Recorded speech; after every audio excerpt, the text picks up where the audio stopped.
अस्सलाम वालेकुम। अगर आप टीयू ड्रेसडन अपनी स्टडी के लिए आ रहे हैं तो ऐसे कौन से 10 पॉइंट हैं जो आपको ज़हन में रखने चाहिए, जो आपके सेमेस्टर को आसान बना सकते हैं? तो आज हम बात करेंगे उनके बारे में। तो पहला पॉइंट है एनरोलमेंट एंड सेमेस्टर कंट्रीब्यूशन। तो अ, तो अगर आप सेमेस्टर के लिए रजिस्ट्रेशन करना चाहते हैं, यानी कि आप अपनी एनरोलमेंट फ़ीस देना चाहते हैं, जिसको आप सेमेस्टर कंट्रीब्यूशन भी कहते हैं, तो वो आपको यहाँ पे डेट्स नज़र आ रही हैं। लाइक अगर आप मेडिसन फैकल्टी के अलावा कोई डिपार्टमेंट में हैं तो उसके लिए डेट्स अलग हैं, और मेडिसन फील्ड के लिए डेट्स अलग हैं। लाइक आपको नज़र आ रही हैं 15 जनवरी टू 15 फेब। और इसी तरह से अगर विंटर सेमेस्टर के लिए अप्लाई कर रहे हैं तो फिर है ये 1 जुलाई टू 15 अगस्त। अब जो आपकी कंट्रीब्यूशन फ़ीस होती है उसको वो ब्रेक डाउन करते हैं मुख्तलिफ़ पॉइंट्स के लिए। लाइक अगर आप देखें तो इस दफ़ा जो कंट्रीब्यूशन फ़ीस थी वो 338 यूरोज़ थी, जिसमें से 112.73 यूरोज़ जो हैं वो स्टूडेंटन कंट्रीब्यूशन थी और 225.27 स्टूडेंट बॉडी कंट्रीब्यूशन थी। और इसी में से आपकी जो सेमेस्टर टिकट है उसके लिए भी कंट्रीब्यूट ये करते हैं, तो उसकी कंट्रीब्यूशन होती है 216.18 सेंट। ये आपका सेमेस्टर टिकट की कंट्रीब्यूशन होती है, जिसमें आप बाईसाइकिल भी यूज़ कर सकते हैं। और अगर आपका एडमिशन टी ड्रेसन में हुआ है तो सबसे पहला काम जो आपने करना है अपना सेमेस्टर इनरोल करना है, और सेमेस्टर इनरोल तभी होगा जब आप अपनी सेमेस्टर कंट्रीब्यूशन दे देंगे। अब यहाँ पर अक्सर स्टूडेंट के साथ ये होता है कि वो अपनी सेमेस्टर कंट्रीब्यूशन दे देते हैं लेकिन वो इनरोल नहीं कर पाते। उसकी रीज़न ये होता है कि काफ़ी ज़्यादा स्टूडेंट्स हैं जो अप्लाई कर रहे होते हैं, और उस दौरान वो बाज़ दफ़ा आपको रिस्पॉन्ड ईमेल के ज़रिए कर देते हैं और बाज़ दफ़ा नहीं कर सकते। तो इस सूरत में आपने जैसे ही आपने टीयू ड्रेसन पहुंचना है तो आपने सबसे पहला काम ये करना है कि अपनी इनरोलमेंट कंफर्म करें। जब तक आपकी इनरोलमेंट नहीं होगी तब तक आपकी ज़ेल्मा पोर्टल जो है वो फर्दर प्रोसीड नहीं होगा। आपको सिर्फ चंद एक पॉइंट नज़र आएंगे लेकिन आप इनरोलमेंट नहीं कर सकेंगे, लाइक सब्जेक्ट इनरोलमेंट नहीं कर सकेंगे। अब सब्जेक्ट इनरोलमेंट का मतलब ये होता है कि आप सब्जेक्ट को रजिस्टर करते हैं जो आप इस सेमेस्टर में लेना चाह रहे हैं, तो वो तभी पॉसिबल है अगर आपकी इनरोलमेंट और सेमेस्टर कंट्रीब्यूशन कंप्लीट होगी। और अगर आप अपना प्रूफ ऑफ इनरोलमेंट डाउनलोड करना चाहें तो भी वो आपको ज़ेल्मा पे अवेलेबल होगा। आप ज़ेल्मा पे लॉगिन करें, और लॉगिन करने के बाद आप जाएंगे सबसे पहले डॉक्यूमेंटेशन में, और डॉक्यूमेंट्स नोटिफिकेशन और सर्टिफिकेट साइड बार में आपको नज़र आ रहा होगा। आप इन पे क्लिक करेंगे और डॉक्यूमेंट्स पे क्लिक करते ही आपको मिलेगा आपका वो इनरोलमेंट, उस सेमेस्टर का इनरोलमेंट फॉर्म। सेकंड, तो सेकंड टिप ये है कि आपने अपनी अकोमोडेशन का करना है। अकोमोडेशन के लिए जर्मनी में सबसे जो मुश्किल स्टूडेंट के लिए काम होता है वो अकोमोडेशन फाइंड आउट करना होता है। तो उसके लिए मुख्तलिफ प्लेटफॉर्म है। लाइक आप स्टूडेंटन वर्क की वेबसाइट पे जाके भी अपना अकोमोडेशन के लिए अप्लाई कर सकते हैं, और दूसरे नंबर पे वेगे गेज़ुcht एक एप्लीकेशन है, वहाँ पे भी आप अपनी अकोमोडेशन को फाइंड आउट कर सकते हैं। तो ये इस वजह से ज़रूरी है क्योंकि जब तक आपके पास अकोमोडेशन नहीं होगी आप सिटी रजिस्ट्रेशन, जिसको हम एनमेल्डुंग भी कहते हैं, आप नहीं करवा पाएंगे। और ये वो डॉक्यूमेंट्स हैं जो आपके बैंक अकाउंट्स ओपन करवाने में, आपको जॉब फाइंड आउट करने में, यानी कि अगर आपको जॉब मिली है तो देन वो सबसे पहले आपसे सिटी रजिस्ट्रेशन डिमांड करते हैं। तो ये चीज़ें बहुत ज़रूरी हैं। तो इसलिए अकोमोडेशन प्रायोरिटी है। तो अकोमोडेशन फाइंड करें ताकि आपकी जितनी भी डॉक्यूमेंटेशन है वो कंप्लीट हो सके। Is your semester ticket. Semester ticket आप एक पोर्टल है कैंपस कार्ड के नाम से, आप कैंपस कार्ड पे अपने लॉगिन, जो आपका ज़ेल्मा का लॉगिन है जिसको हम ZIH लॉगिन भी कहते हैं, आप उस लॉगिन के साथ कैंपस कार्ड पे लॉगिन होंगे और वहाँ पे आपको आपका सेमेस्टर टिकट मिलेगा। तो वो डाउनलोड करें क्योंकि जब आप ट्रांसपोर्ट यूज़ करते हैं तो ट्रांसपोर्ट यूज़ करते वक्त बाज़ दफ़ा वो आपको चेक कर लेता है कि आपके पास टिकट है या नहीं। अगर आपके पास टिकट नहीं है तो देन वो आपको फ़ाइन कर सकता है 60 यूरोज़ तक। तो इस फ़ाइन से बचने के लिए सबसे पहले अपना सेमेस्टर टिकट जो है वो अपने फ़ोन में सेव करें, ताकि इस तरह की परेशानी से आप बच सकें। 4th नंबर पे है आप अपने टाइम टेबल और अपने स्केड्यूल को देखें। अब टाइम टेबल और स्केड्यूल तभी पता चलेगा आपको जब आप ज़ेल्मा में अपना सब्जेक्ट रजिस्टर करेंगे। जब तक आप सब्जेक्ट रजिस्टर नहीं करते, आपको उसकी फ़र्दर डिटेल पता नहीं चलती कि कहाँ पर क्लासेस हो रही हैं और फिर आपको वो जो वीडियो लेक्चर की एक्सेस है, वो भी नहीं मिलती। तो इसलिए टाइम टेबल और अपना स्केड्यूल जो है आपको देखना है कि आपने अगर सब्जेक्ट इनरोल किया है रजिस्टर किया है तो वो कब, कहाँ और कैसे क्लासेस होंगी और उनके आपको वीडियो लेक्चर्स कहाँ से मिल सकते हैं, किस लिंक से। तो इसके लिए आपके पास ओपाल और ज़ेल्मा इस्तेमाल होता है। ज़ेल्मा का पोर्टल यूज़ करेंगे आप। आप बाज़ दफ़ा ऐसा होता है कि आप जो काम ज़ेल्मा पे रजिस्टर कर रहे होते हैं, आपको ओपाल पे भी रजिस्टर करना होता है। क्योंकि आपको जितने भी वीडियो लेक्चर्स मिलेंगे वो ओपाल की वेबसाइट पर मिलेंगे। तो ये दोनों पोर्टल्स को आपने एट अ टाइम आपने रजिस्टर करना होता है। तो इस चीज़ का भी ध्यान रखिएगा। ये ना हो कि आप क्लासेस ले रहे हैं लेकिन आपका सब्जेक्ट रजिस्टर नहीं है। तो फिर जब आप एग्ज़ाम की बारी आएगी तो उस वक़्त भी आपके लिए ये प्रॉब्लम क्रिएट हो सकती है क्योंकि एग्ज़ाम की रजिस्ट्रेशन भी आपने ज़ेल्मा से या ओपाल से करनी होती है। तो ज़ेल्मा पे अगर आप स्केड्यूल चेक करना चाहते हैं तो उसका तरीकाकार ये है कि आप लॉगिन करें और आपको साइड बार में नज़र आ रहा होगा स्केड्यूल। आप इस स्केड्यूल पे जाके वीकली, डेली और मंथली ये दोनों आप स्केड्यूल चेक कर सकते हैं। चूँकि अभी सेमेस्टर स्टार्ट नहीं हुआ तो आपको इस वक्त कोई क्लास या कोई टाइम नज़र नहीं आ रहा। बट जैसे ही मैंने अब ये पहले वीकली था, अब मैंने मंथली किया है तो ये पूरे मंथ का स्केड्यूल है बट फ़िलहाल कोई क्लास नहीं है। तो ये जैसे ही आपका सेमेस्टर शुरू होगा तो तब ये आपको नज़र आना शुरू हो जाएँगे।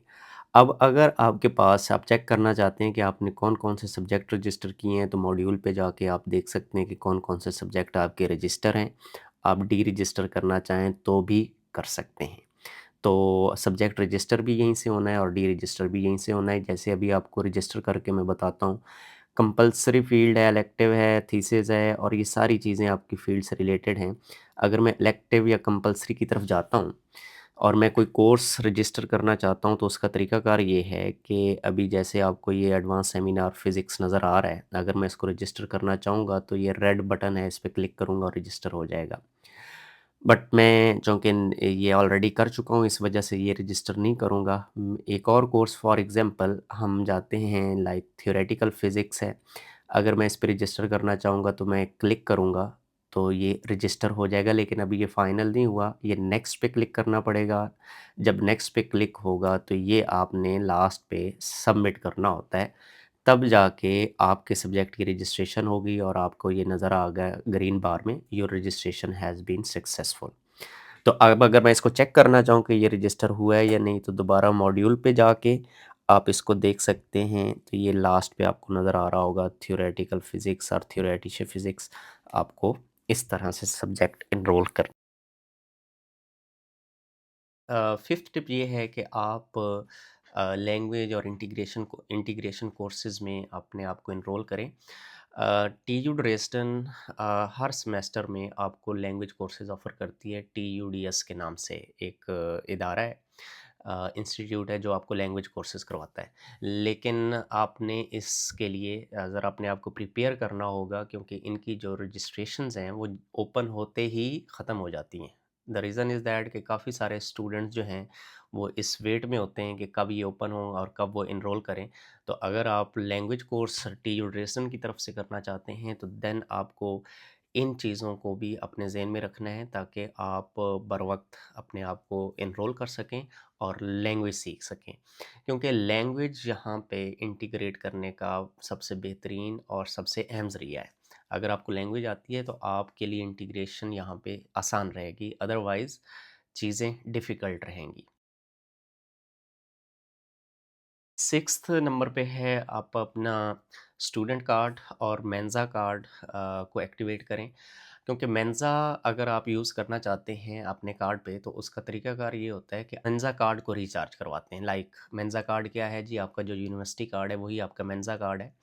तो आपका यूनिवर्सिटी कार्ड 3 जगहों पर आप उसको यूज़ कर सकते हैं। लाइक वो आपकी यूनिवर्सिटी आइडेंटिटी है।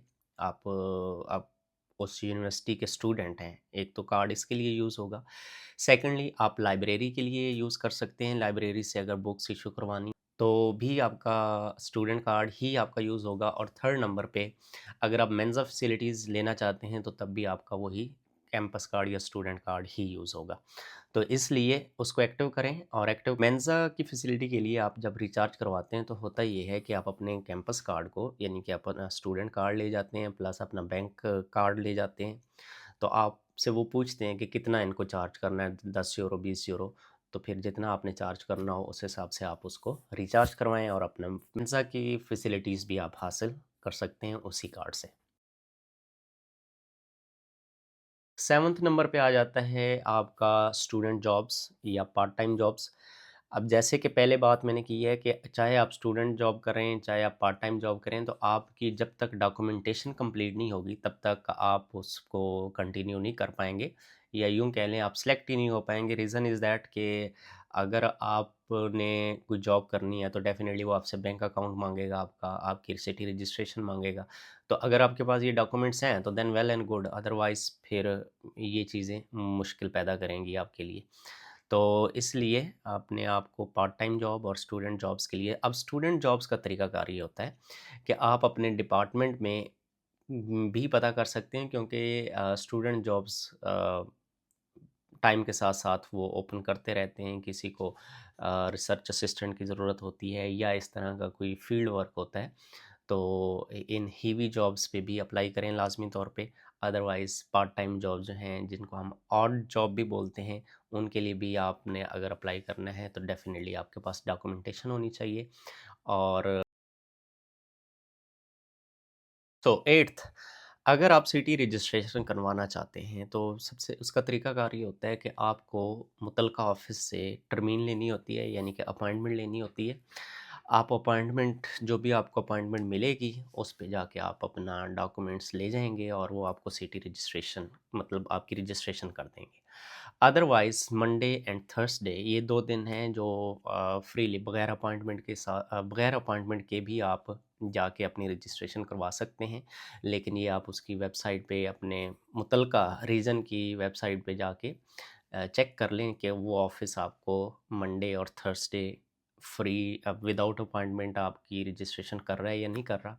क्योंकि यहाँ पे ड्रेसडन के अंदर ये रूल है, या ये यूँ कह लें कि उन्होंने एक फैसिलिटी दी हुई है स्टूडेंट्स को कि वो मंडे को और थर्सडे को फ्रीली विदाउट एनी अपॉइंटमेंट वहाँ पे जाके अपना रजिस्ट्रेशन करवा सकते हैं। 9th, join student clubs and events, like departmental events भी होते हैं। वो आपका अगर कोई ग्रुप है तो आप उस ग्रुप में शामिल होंगे, और ग्रुप में शामिल होती है वो आपको सारी डिटेल्स दे देते हैं अगर कोई इवेंट हो रहा होता है। अदरवाइज़ अगर आप स्टूडेंट क्लब में शामिल होते हैं तो इससे आपको इंटीग्रेट करने का मौका मिलता है कि अगर आप लोगों से मिलेंगे, आपका नेटवर्क बढ़ेगा, आप कम्युनिकेट करने का तरीका पता चलेगा कि किस तरह से ये लोग कम्युनिकेट करते हैं, इनका सेंस ऑफ ह्यूमर क्या है, इनका सेंस ऑफ कम्युनिकेशन क्या है। तो इस तरह से आप बड़ा आसानी से और बहुत जल्द अपने आप को इंटीग्रेट कर लेंगे। 10th नंबर पे है कि आप ड्रेसडन एक्सप्लोर करें। ड्रेसडन एक खूबसूरत शहर है। एल्बे रिवर पे आप जा सकते हैं, नॉइस्टाड जा सकते हैं, लाइक आप फ्रॉन्किर्शे विज़िट कर सकते हैं। लाइक काफ़ी सारी प्लेसेस हैं जहाँ पे आप जा सकते हैं। तो नए आने वाले तमाम स्टूडेंट्स जो भी हैं, वो इन चीज़ों पर अगर अमल करते हैं तो उनका जो सेमेस्टर है वो बहुत आसान हो सकता है, काफ़ी सारी चीज़ें उनको क्लियर हो जाएँगी। और अगर कोई और क्वेश्चन है जो टीयू ड्रेसडन से रिलेटेड है, वो नीचे कमेंट्स में लिखें ताकि हम उनको भी डिस्कस कर सकें। वीडियो को शेयर कर दें, लाइक कर दें और सब्सक्राइब कर दें।